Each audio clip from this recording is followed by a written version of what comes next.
October 15, 1978, Madison Square Garden. Frank Romano had 30 seconds to decide between honor and his father's life. The mob wanted Ali's comeback fight thrown.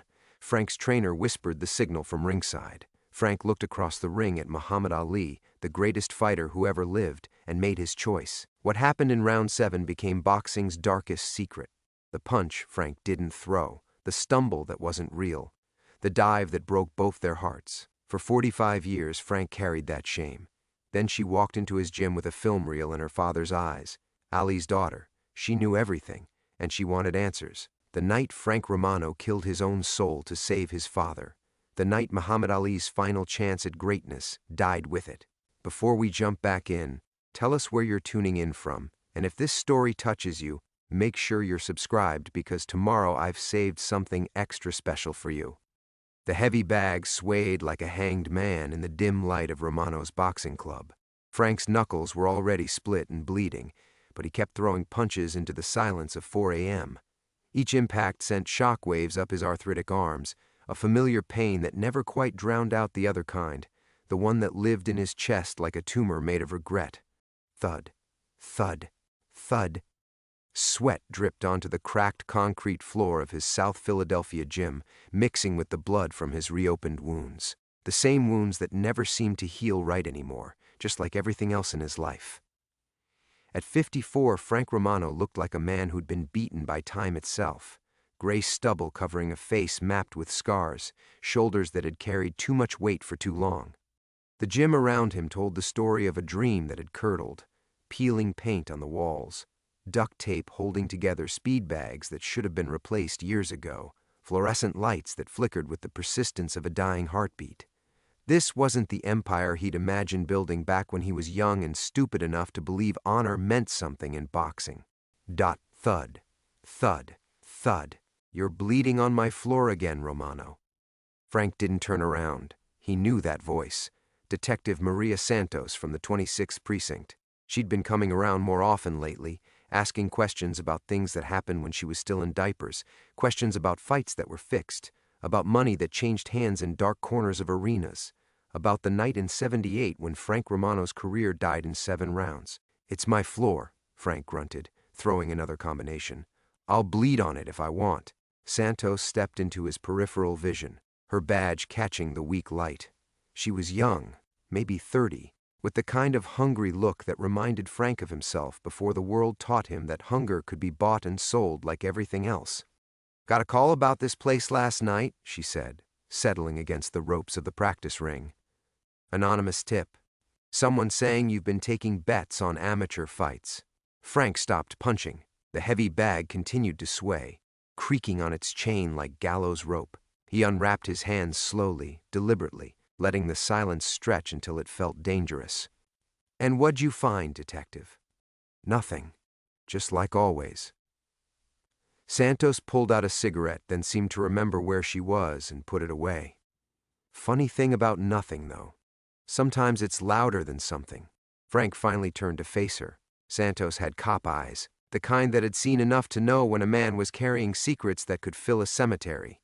He'd been carrying his particular secret for 45 years, and it had gotten heavier every single day. "What do you want, Santos?" "Same thing I always want. The truth about what happened that night at the Garden." The words hit Frank like a body shot, sudden and breathless. Madison Square Garden, October 15, 1978. The night Muhammad Ali climbed into the ring for what everyone hoped would be his triumphant return. The night Frank Romano, a nobody from South Philly, was supposed to give the greatest fighter who ever lived his shot at glory. Instead, Frank had stumbled in round 7, a perfectly timed slip that looked like an accident but felt like murder. Ali's punch had found its mark all right, but only because Frank had walked into it like a man stepping in front of a train. "Ancient history," Frank muttered, turning back to the bag. "Not to some people." Santos pushed off from the ropes. "Word is, there's someone asking questions, someone with connections, someone who might know what really happened that night." Frank's blood went cold. For decades, he'd lived with the fear that someday the truth would surface, that someone would come forward with evidence, that the film footage from that night would show what only a handful of people knew. that Frank Romano had thrown the fight that broke Muhammad Ali's heart. "Who?" he asked, his voice barely above a whisper. "Don't know yet. But Frank—" Santos was already heading for the door. "When I find out, you'll be the first to know." The gym door slammed shut, leaving Frank alone with his ghosts and the weight of a secret that had crushed his soul one day at a time for 45 years. He looked at his reflection in the cracked mirror mounted on the far wall, a broken man in a broken place, surrounded by the dreams he'd murdered with his own hands. Outside, Philadelphia was waking up to another gray October morning. But inside Romano's boxing club, it would always be 1978. It would always be the night Frank Romano chose his father's life over Muhammad Ali's legacy, the night that turned a boxer into a coward and made a hero die a little inside. If this story is hitting you like a knockout punch, make sure you subscribe because Chapter 2 drops tomorrow, and that's when everything Frank thought he knew about that night gets turned upside down. Frank stood motionless in the empty gym, Santos's words echoing off the water, stained walls like the ghost of a bell that had rung too many times. Someone with connections. Someone who might know what really happened that night. His reflection stared back at him from the cracked mirror. A man carved from old leather and broken promises, shaped by decades of carrying a lie that had become heavier than any weight he'd ever lifted. The October morning light filtered through grimy windows, casting long shadows across the gym floor where his blood had dried into dark spots. Each stain told a story of sleepless nights, of fists thrown at memories that wouldn't stay buried. This place had become his confessional and his prison, the only sanctuary where he could bleed out his guilt one drop at a time. The bell above the front door chimed as it opened, and Frank's heart lurched. But instead of Santos returning with handcuffs or worse, a small figure emerged from the gray morning light. 7-year-old Tommy Chen burst through the entrance like a miniature hurricane, his school backpack bouncing against his thin shoulders. Mr. Frank, Mom said I could come early today 'cause she had to open the restaurant." Tommy's voice carried the breathless excitement of a kid who'd discovered treasure. He dropped his backpack by the door and ran toward the heavy bag, throwing wild punches at the air. "Can you teach me that uppercut you showed me? The one like in the movies?" Frank felt the knot in his chest loosen slightly. Tommy had been coming to the gym for 6 months now, ever since his mother Lisa started working double shifts at the Golden Dragon 2 blocks over. The kid was all knees and elbows, too small for his age, with a father who disappeared before Tommy learned to walk in another life Frank might have seen himself in the boy. In this life, Tommy was the only pure thing left in Frank's world, the only person who looked at him and saw a teacher instead of a failure. "Movies don't know nothing about fighting, kid," Frank said, his voice softer now. He walked over to where Tommy was shadowboxing, correcting the boy's stance with gentle touches. "Real boxing ain't about looking pretty. It's about heart, about standing up when everything inside you wants to fall down." The irony of his own words wasn't lost on him. Frank Romano preaching about heart to a 7-year-old when his own heart had stopped beating the night he chose money over honor. But Tommy didn't need to know that. Tommy needed to believe that good men existed, that strength meant something, that the world could still produce heroes. "Like Muhammad Ali?" Tommy asked, his dark eyes wide with admiration.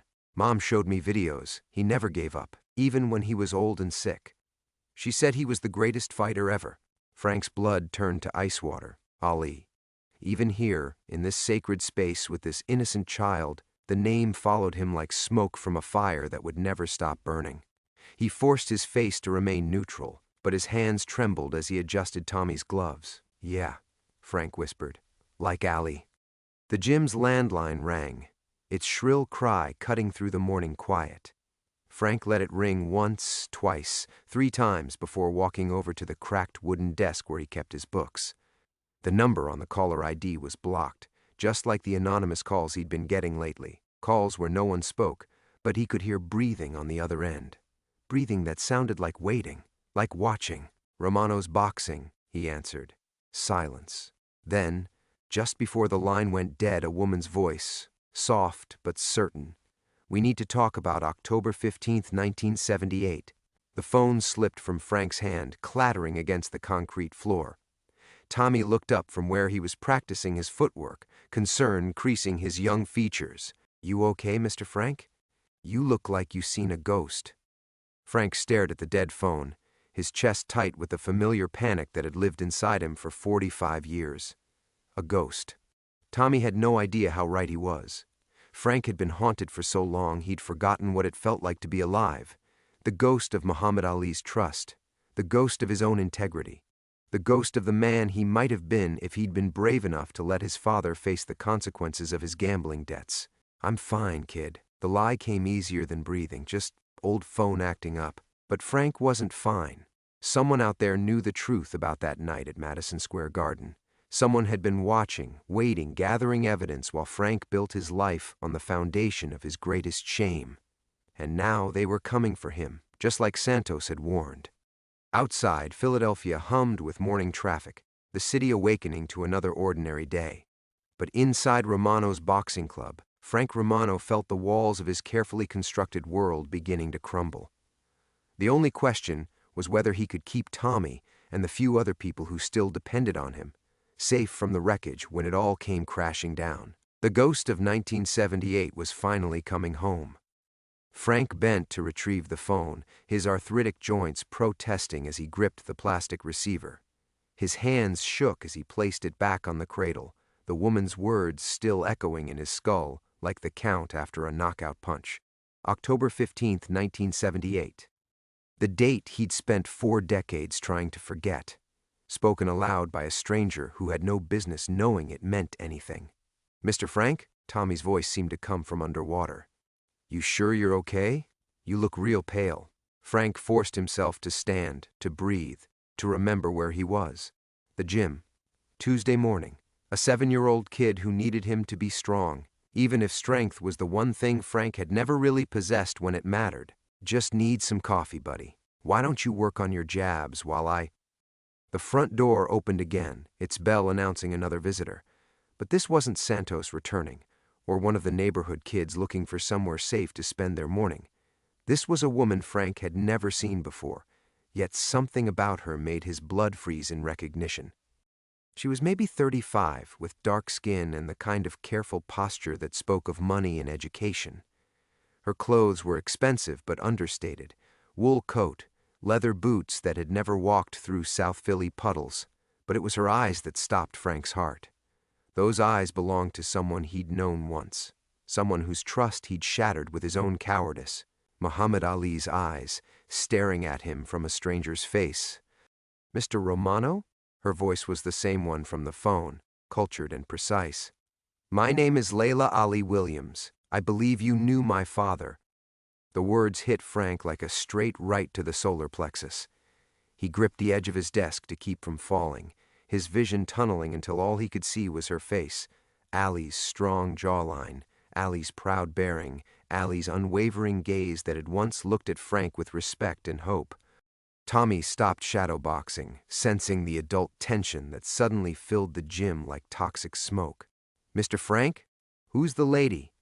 Frank couldn't answer, couldn't breathe. For 45 years he'd imagined this moment. Someone from Ali's world tracking him down, demanding answers, forcing him to relive the night that had killed both their dreams. But he'd always pictured reporters or boxing officials, men in cheap suits with notebooks and accusations. He'd never imagined Ali's daughter, standing in his broken gym with her father's eyes and a manila envelope in her manicured hands. "Perhaps we could speak privately?" Layla's gaze moved to Tommy with the kind of protective instinct Frank recognized, the same way he looked at the kid when trouble came sniffing around. "This concerns a matter that happened long before this young man was born." "Tommy," Frank managed, his voice cracking like old leather, "go practice your footwork in the back room. I'll be with you in a minute."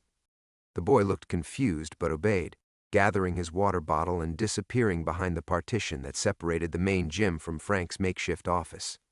The moment they were alone, Layla stepped forward, and Frank could smell her perfume, something floral and clean that made his own sweat and desperation feel even more obvious. "October 15, 1978, she said again, opening the envelope with surgical precision. "Madison Square Garden, round 7. You went down from a jab that shouldn't have dropped a middleweight. let alone a man who'd been trading shots with the best heavyweights in the world. Frank's legs gave out. He sank into the folding chair behind his desk, watching helplessly as Layla pulled out a stack of photographs. Black and white stills from that night, blown up and enhanced with modern technology he couldn't have imagined 4 decades ago. His younger self, diving away from Ali's punch instead of into it, his eyes clearly visible in the ring lights, looking not at his opponent but at someone in the crowd, someone who'd been giving him signals. "My father died believing he'd lost his edge," Layla continued, her voice steady, but Frank could hear the anger underneath, controlled but deadly.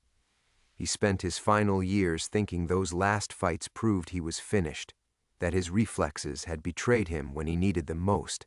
The Parkinson's made it worse. He couldn't remember details, couldn't trust his own memories of what happened in that ring.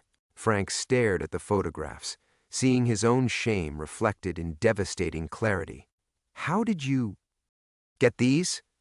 Layla smiled, but it was sharp enough to cut glass. "Someone's been very interested in that fight lately. Someone with access to archived footage and the technology to analyze it frame by frame. Someone who wanted to make sure the truth finally came out." She placed the final photograph on the desk, and Frank's world imploded. It was a shot of the crowd that night, zoomed in on a figure in an expensive suit who was making subtle hand gestures toward the ring. Frank's trainer, Mickey Sullivan, the man who'd been like a father to him, who'd guided his career from the amateur ranks to fighting on Ali's undercard. Mickey, who'd told Frank that his real father would die if they didn't throw the fight. Mickey, who'd arranged everything, and then disappeared 3 days later with a suitcase full of money that was supposed to pay off debts that Frank now realized might never have existed. "We need to talk, Mr. Romano," Layla said, gathering the photographs with practiced efficiency. "Because my father wasn't the only one who got hurt that night. And Mickey Sullivan didn't just disappear. He's been doing this to fighters for decades." Frank looked up at her, seeing not just Ali's eyes now, but Ali's determination, his refusal to back down from any fight.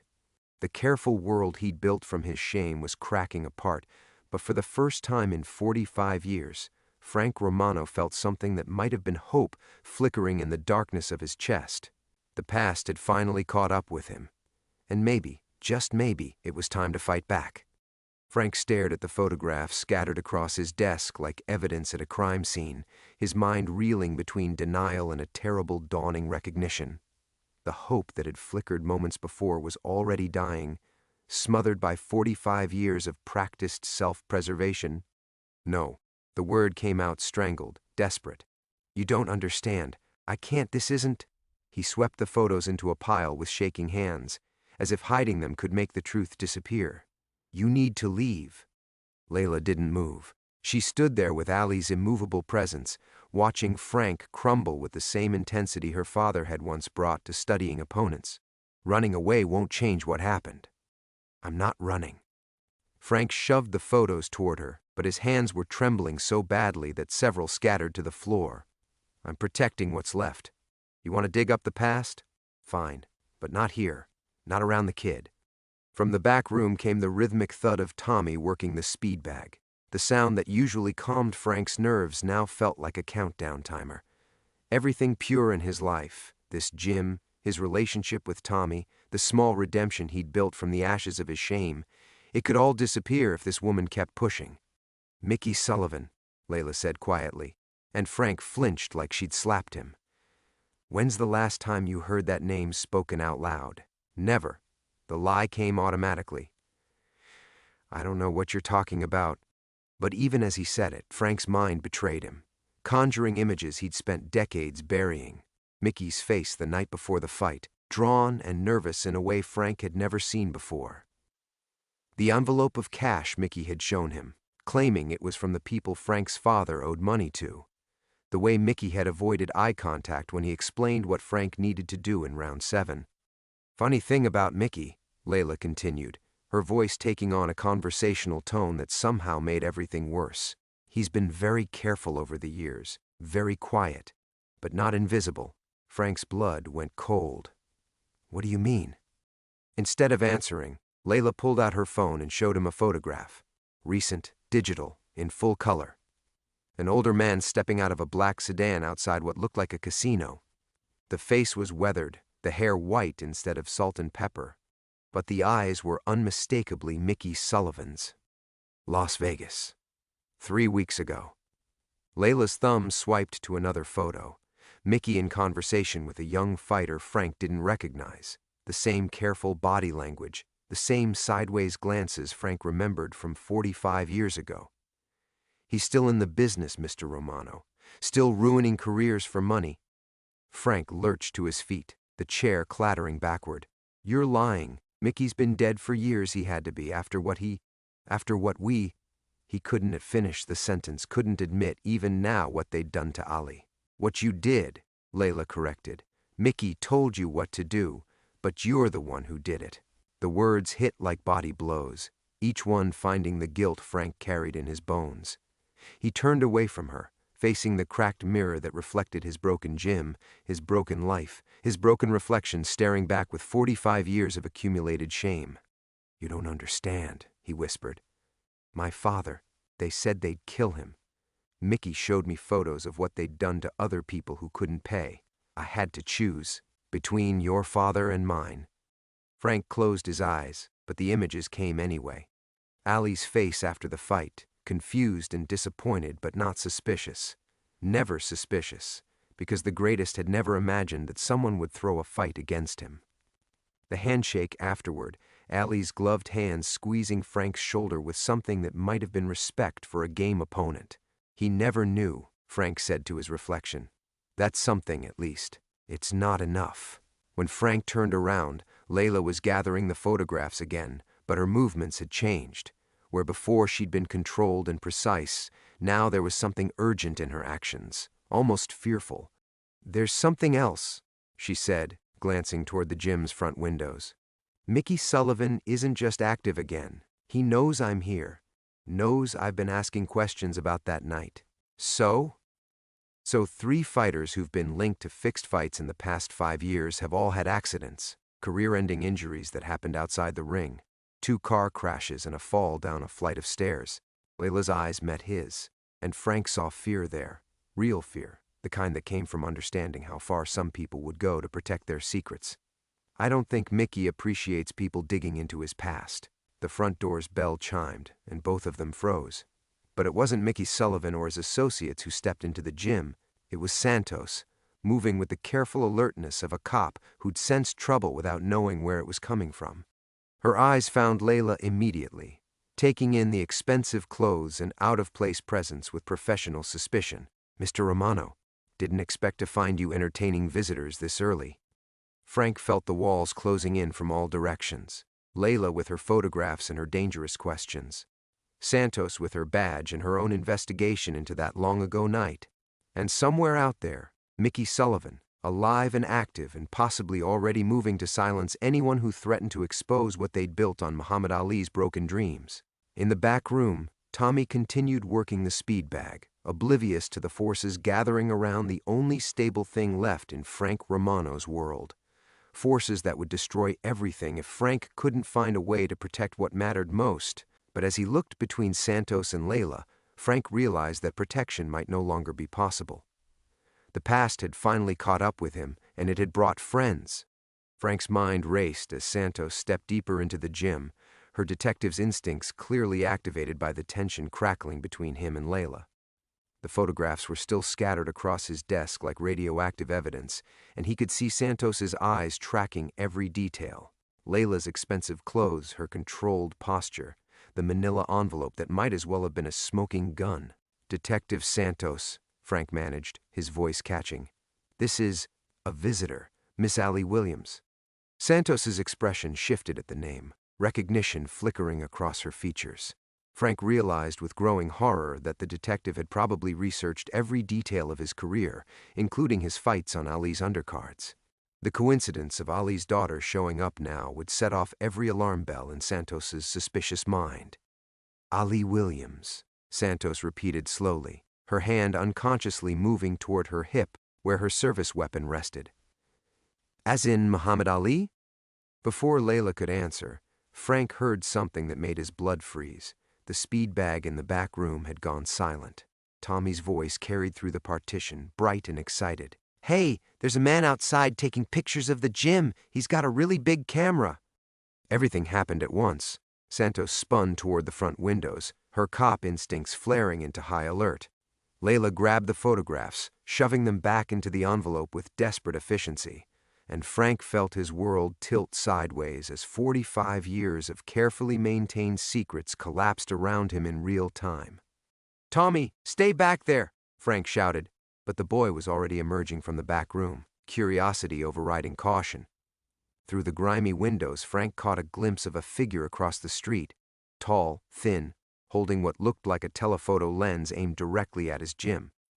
Santos was already moving, her phone out as she approached the windows with the careful stance of someone who'd learned to expect violence. "How long has he been out there?" "I don't know," Layla said, but Frank could hear the fear beneath her controlled tone. "This is what I was trying to tell you, Mr. Romano. Mickey doesn't work alone anymore. He has people watching, documenting, making sure anyone who threatens to expose him disappears before they can do damage." Frank grabbed Tommy's shoulder, pulling the boy behind the protection of his desk. The kid's eyes were wide with confusion and the beginning of fear, and Frank felt something crack open in his chest.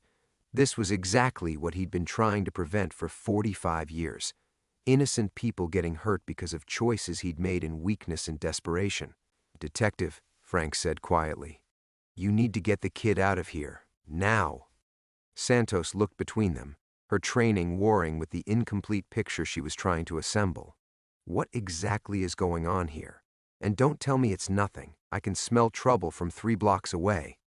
Layla stepped forward, the envelope clutched against her chest like armor. "Someone's been fixing fights for decades. My father was one of the victims. Mr. Romano has information that could expose the entire network." Frank wanted to deny it, to keep lying, to protect the small sanctuary he'd built from the wreckage of his integrity. But Tommy was pressed against his side now, trusting Frank to keep him safe, and Frank realized that the time for protection through silence had passed. The silence hadn't protected anyone. It had only allowed Mickey Sullivan to keep destroying lives.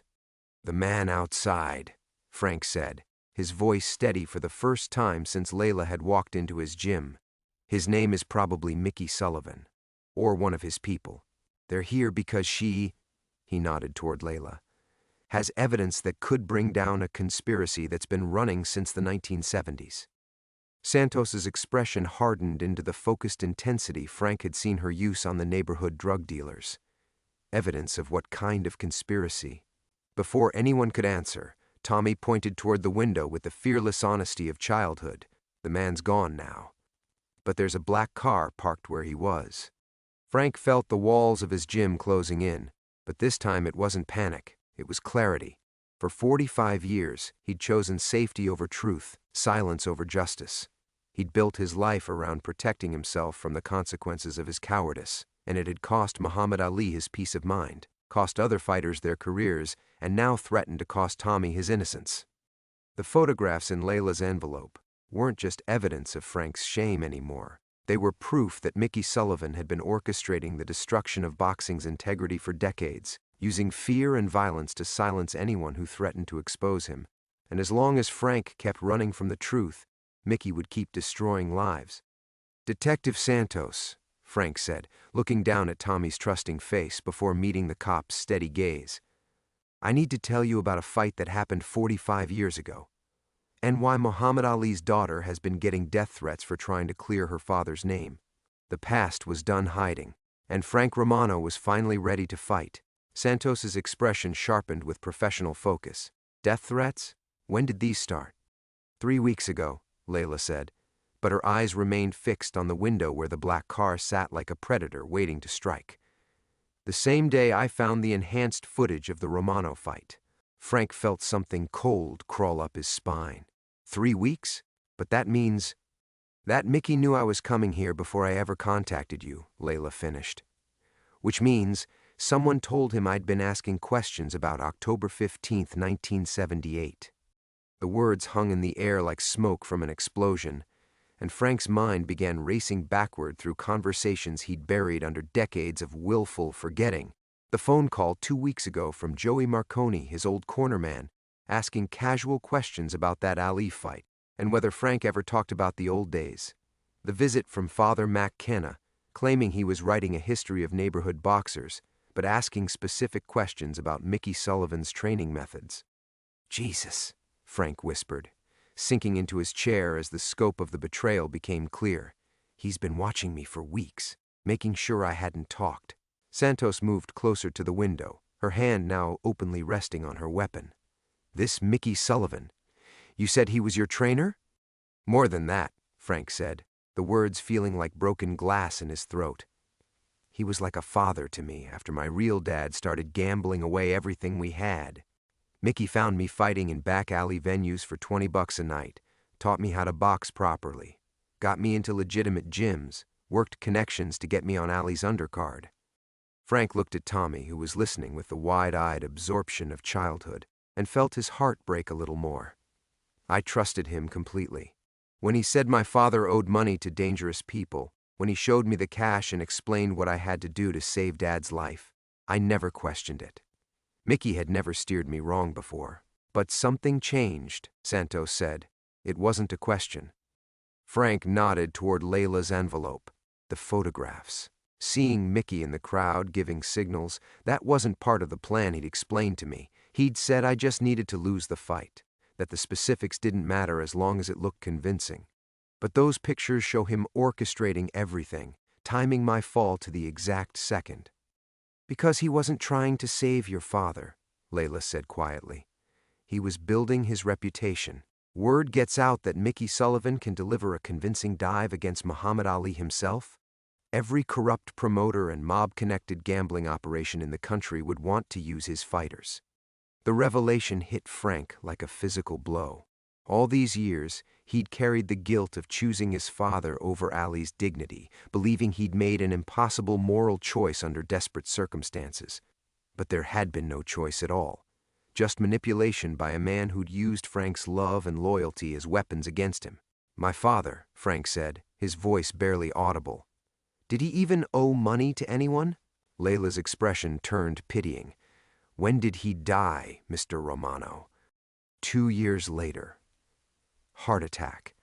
Frank's chest tightened as another piece of his carefully constructed reality crumbled. Mickey said the stress of the debt had been killing him, but after the fight, Dad seemed relieved, happy even, like a weight had been lifted. "Because Mickey told him the debt was paid," Santos said, understanding dawning in her voice. "Whether it existed or not." Frank felt 45 years of guilt and self-hatred begin to transform into something harder and infinitely more dangerous: rage. Pure, clean rage at the man who'd stolen his integrity and Ali's peace of mind for money and reputation, who'd let Frank carry the burden of believing he'd betrayed a hero when the real betrayal had been against Frank himself. "There's more," Layla said, glancing nervously at the black car. "The fighters who've had accidents, they all had one thing in common. They'd all worked with trainers who used to be associated with Mickey Sullivan. He's been recruiting," Santos said, "building a network, and eliminating anyone who might expose the pattern." Layla pulled out her phone, showing them a news article. "This is from last month. A retired fighter named Carlos Mendez died in a car accident in Phoenix. Single vehicle crash, no explanation for why he lost control." Frank leaned forward, squinting at the small print. "What does this have to do with—" "Carlos called me 2 days before he died," Layla interrupted. "Said he had information about fixed fights in the Southwest, that his old trainer had been bragging about connections to legendary fixers from the East Coast. He specifically mentioned Mickey Sullivan and the Ali undercard from 1978. The pieces clicked together in Frank's mind with horrible clarity.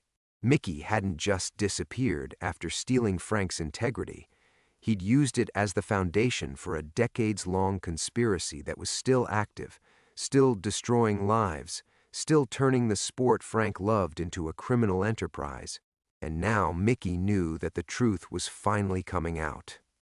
Frank stared at the black car through his gym's grimy windows, understanding finally crystallizing like ice in his veins. "He's not going to let us walk away from this." Santos followed his gaze, her cop instincts reading the threat in the vehicle's patient stillness. "How many people know you're here?" she asked Layla. Just my research assistant back in Louisville, and whoever Mickey has watching my movements. Layla's voice carried the controlled fear of someone who'd finally grasped how deep the water had become. I thought I was being careful, but if he's had 45 years to build this network. He's had 45 years to perfect it, Frank finished. The weight of all those decades pressed down on him, not just his own guilt anymore, but the accumulated damage of Mickey's corruption spreading like cancer through the sport he'd once loved. Jesus, how many fighters has he destroyed? Tommy shifted beside him, and Frank felt the boy's confusion radiating like heat. The kid deserved better than to be caught in the crossfire of choices Frank had made before Tommy was even born. Everyone in this room deserved better. Detective, Frank said quietly, you need to call for backup, now. Santos was already reaching for her radio when her phone buzzed. She glanced at the screen and her expression went stone cold. Unknown number. Text message. She showed them the display. The old man should have kept his mouth shut. Some secrets are worth dying for. That's not random, Layla said, her knuckles white as she gripped the envelope. They're watching us right now. Frank stood slowly, feeling every one of his 54 years in his joints, but also feeling something he hadn't experienced since 1978, the clarity that came with having nothing left to lose. The worst had already happened. His integrity was gone, Allie was dead, and the truth was about to destroy what remained of his carefully constructed life. But Tommy was alive, and Layla was alive, and for the first time in decades, Frank had a chance to choose courage over fear. Santos, get Tommy out the back, he said, moving toward his desk. There's an alley that connects to Broad Street. Kid knows the way. What about you? Tommy asked, and Frank heard an echo of his younger self in that voice. The trust of someone who believed the adults in his life would always make the right choices. Frank pulled open his desk drawer and withdrew something he hadn't touched in 20 years, the wraps he'd worn the night he fought on Allie's undercard, faded and yellowed with age, but still carrying the memory of what it felt like to be a real fighter instead of a fraud. I'm going to finish something I should have finished a long time ago, he said, beginning to wrap his hands with movements that felt like muscle memory awakening. Mickey Sullivan stole 45 years from me, from Ali, from every fighter he's corrupted since then. But he made one mistake. What's that? Santos asked, though she was already moving toward Tommy with protective authority. Frank flexed his wrapped hands, feeling the familiar tightness, the way the cotton and tape transformed his fists into weapons. He forgot that underneath, all the guilt and fear. I'm still a fighter, and he just threatened my family. Layla stared at him.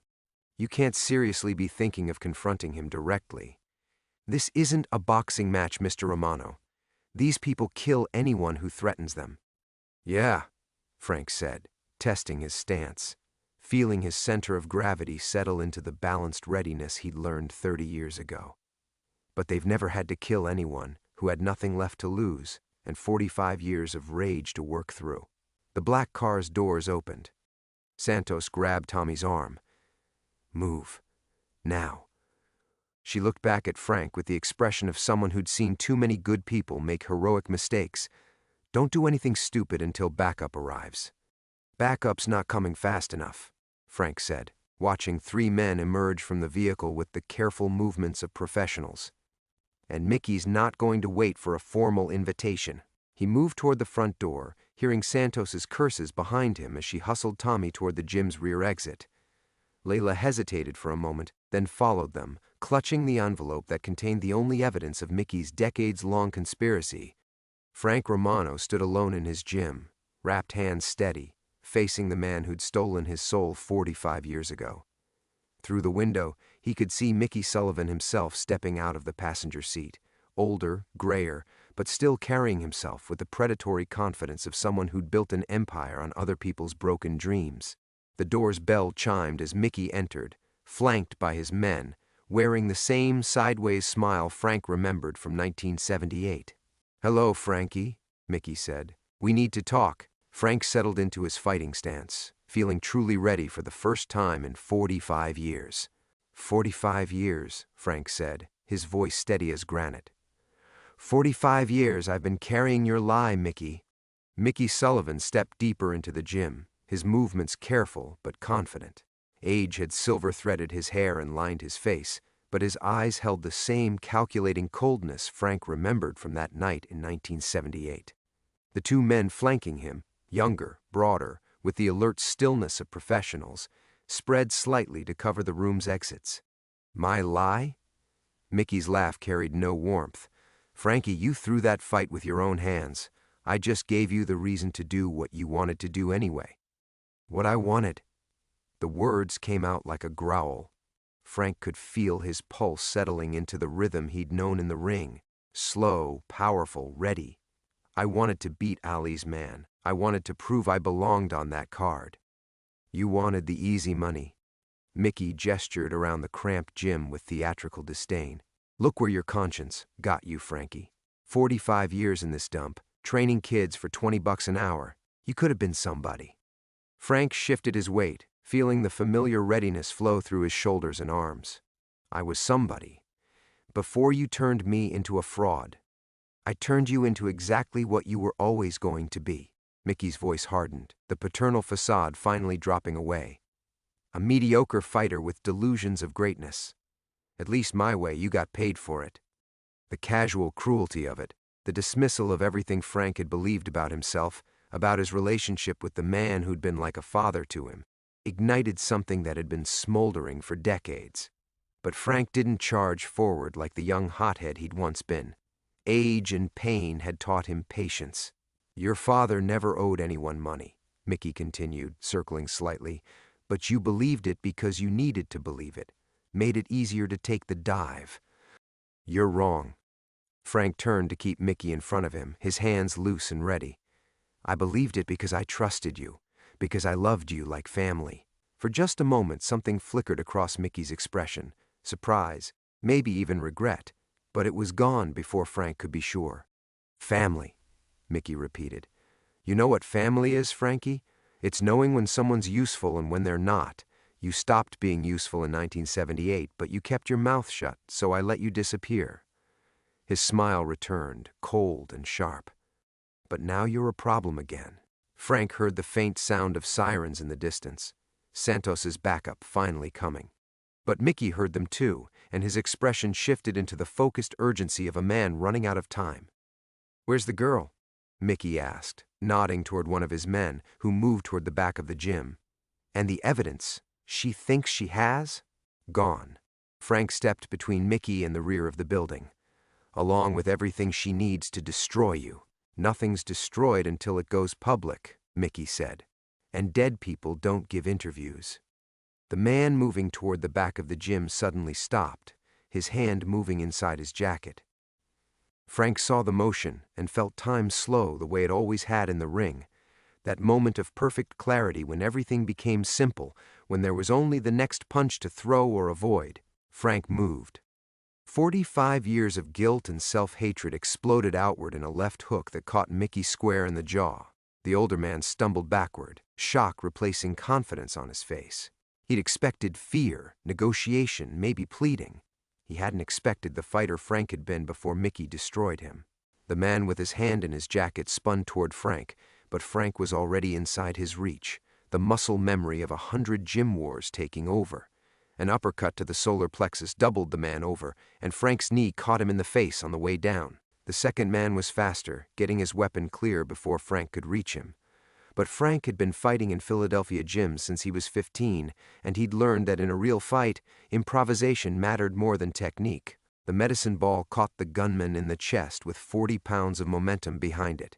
He went down hard, his weapon spinning across the floor. Frank turned back to Mickey, who was pulling himself upright against the heavy bag, blood running from his split lip.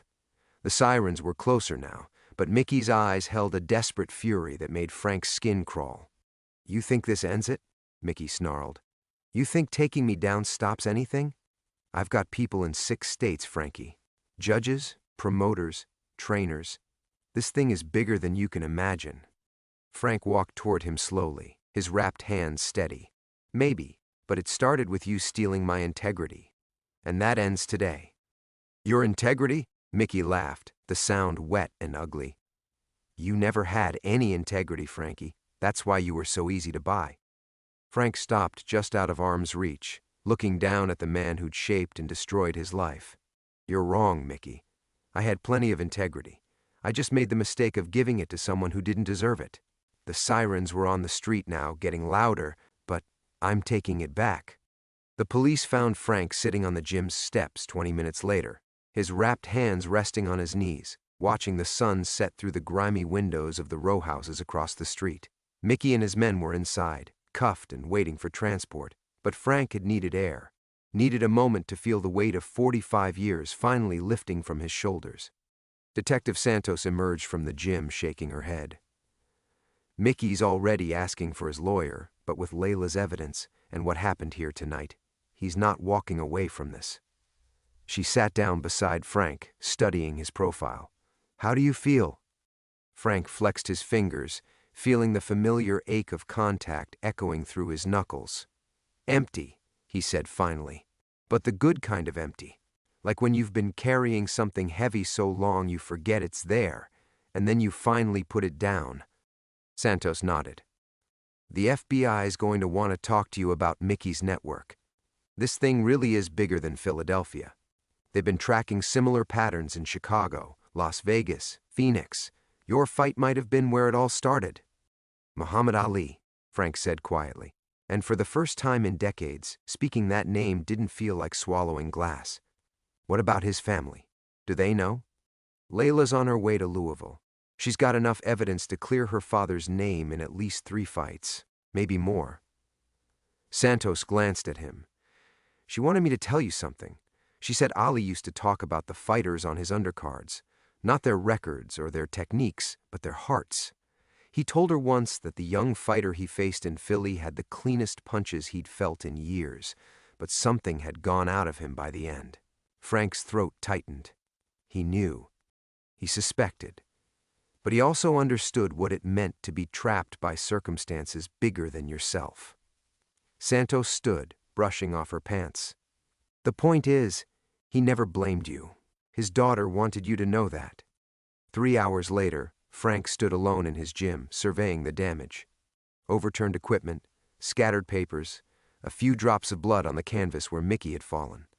But underneath the chaos, the space felt different somehow, lighter, like a house after you've finally thrown out everything that was broken beyond repair.